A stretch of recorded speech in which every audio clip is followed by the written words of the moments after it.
Udah jadi ini Pak, tapi Pak Gubernur lebih gawat lagi. Ya ini lebih gawat dari tadi. Yang tadi sih nggak seberapa dibanding Itu ini. baru Ya kecil banget. ini Yang ini gawat. gawat. Oh ini nih 3 tipe Pak Gubernur kan tidak. akan diruntuhkan Pak. Iya diruntuhkan. Oke. Ya. BG-nya. Amdalnya keluar. Tapi dalam AMDAL deh. Amdalnya keluar bukan. Ke atas HGU Pak, PTPN, sehingga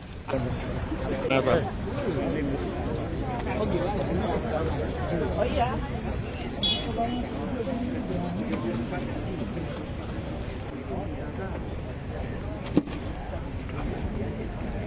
Ini kirim ya. siap nih, tabungan kita Pak, ini soalnya banyak Pak. Iya, itu pin.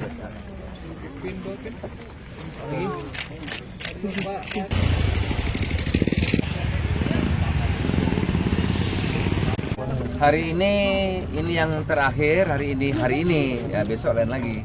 Ini hari ini yang terakhir. Pertama tadi 2 di Puncak Pas sana ya, ini yang ketiga dalam rangka mendapat kami dari LH dapat aduan masyarakat begitu banyak ya, dan juga dampak banjir yang terjadi luar biasa. Dalam rangka juga menegakkan aturan hukum undang-undang yang berlaku, maka pertama tadi disegel 2 di sana, ini yang terakhir di sini ya. Banyak yang jadi segel aja Pak. Hari ini 4, malam 4 hari ini. Jadi ini yang keempat hari ini. Nah, besok mungkin nambah lagi. Pelanggarannya apa nih Pak? Segel aja Pak, harus dibongkar Pak. Pak Menteri Lingkungan. Oke, terima kasih ya. Jadi ini indikasi pidananya sudah ada. Jadi kami akan menuntut 2 hal terkait dengan semua tenan yang tadi disita oleh Pak Menko dan Pak Gubernur. Kita akan melakukan pendalaman di dalam tahapan penyidikan. Kami akan menuntut 2 hal. Pertama dari pidananya, karena berdasarkan kajian kita telah berkontribusi menyebabkan banjir dengan kerugian yang cukup besar, material dan 1 korban jiwa. Ini pemerintah pusat tidak boleh diam, kita harus mengambil langkah-langkah serius, dan ini kejadian ini sudah berulang-ulang. Artinya alam telah mengkalibrasi bahwa kalau kita berbuat seperti ini terus, bencana di hulu, di hilir sana cukup besar.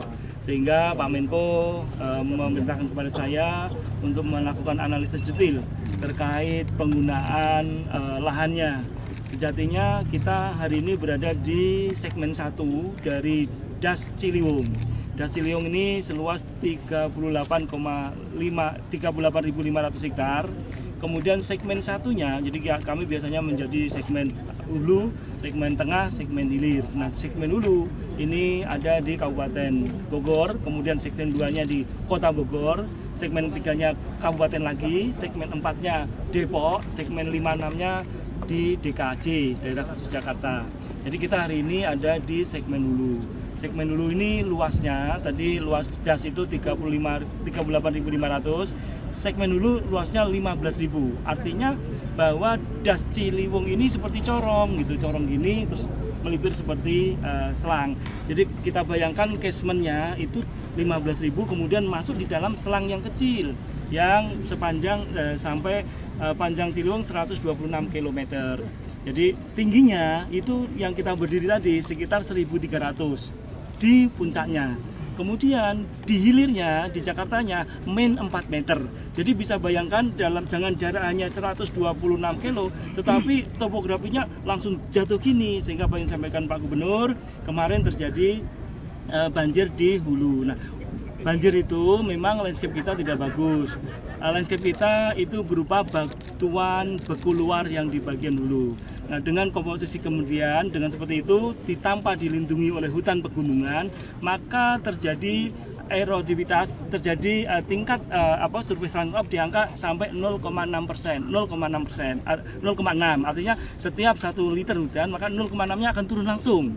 Nah, pada saat kejadian total curah hujan dari tanggal 28 sampai tanggal 2 Maret yang menyebabkan banjir besar itu, maka total hujannya adalah 247 mm. Jadi jumlah total selama 3 hari. Itu kalau dikalikan landscape tadi 15.000, maka hari itu air turun sebanyak 35 juta meter kubik. Oke, sementara dengan landscape yang seperti itu, maka itu kemudian menjadi air itu tidak tertahan. Jadi air itu sejatinya, Pak Menko tadi, ini harusnya pohon. Sebenarnya dulu waktu kebun teh mungkin belum ada seperti ini, belum ada gangguan lain. Jadi sekarang sudah bangunan. Nah, ini patut kemudian menjadi pencematan apa yang dikatakan Pak Gubernur, bahwa terjadi perubahan tata ruang yang harus diteliti lagi. Jadi tahun 2010 tata ruang yang kita berdiri situ dari 15.000 yang di catchment, kita bicara catchment ujungnya, itu semuanya adalah kawasan lindung. Kemudian kawasan konservasi badan air. Nah, hari ini itu berdasarkan Perda tahun 2022 Jawa Barat dirubah menjadi kawasan pertanian dan pemukiman. Sehingga inilah kejadiannya. Nah, kita harus, saya atas nama Pak Menko, dengan kasus banjir dan menelan korban jiwa ini, kami akan mengkoreksi detail apa yang terjadi di Das Ciliwung ini. Tentu ada pihak-pihak yang harus bertanggung jawab, iya, seperti Jaswita tadi. Jaswita tadi benar-benar ada di tengah aliran sungai. Ini sangat berbahaya. Nah, kembali ke konteks tadi, dengan volume yang demikian besar, maka penegakan hukum harus dilakukan. Apakah ini segel-segel saja? Tidak. Kita akan segera meningkatkan ke penyidikan, karena kondisi alamnya sudah mengkalibrasi bahwa dengan kondisi ini terjadi banjir yang kalau dihitung itu udahlah pasti ratusan atau mungkin sampai ke triliun. Kemudian satu orang melayang, satu jiwa itu nggak boleh melayang karena kelalaian kita. Sehingga kita akan mengevaluasi detail kenapa yang dari landscape yang 15.000 itu, maka 8.000-nya kemudian berubah menjadi kawasan pertanian tahun 2022. Sejak itu maka maraklah itu bangunan-bangunan. Kita akan koreksi detail, kita akan panggil, akan cek semua.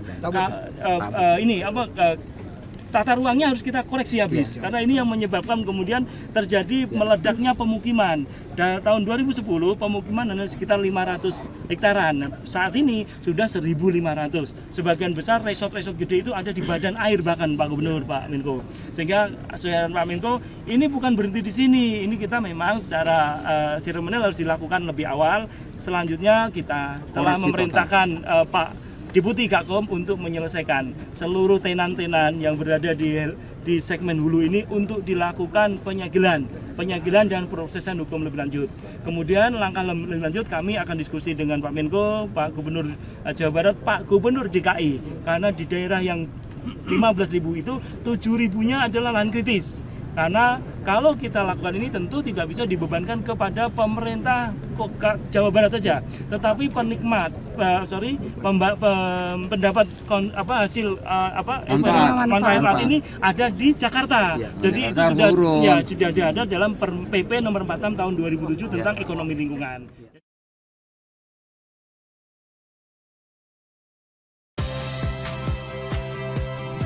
Saya Audrey Chandra. Saksikan program-program Kompas TV melalui siaran digital, pay TV, dan media streaming lainnya. Kompas TV, independen, terpercaya.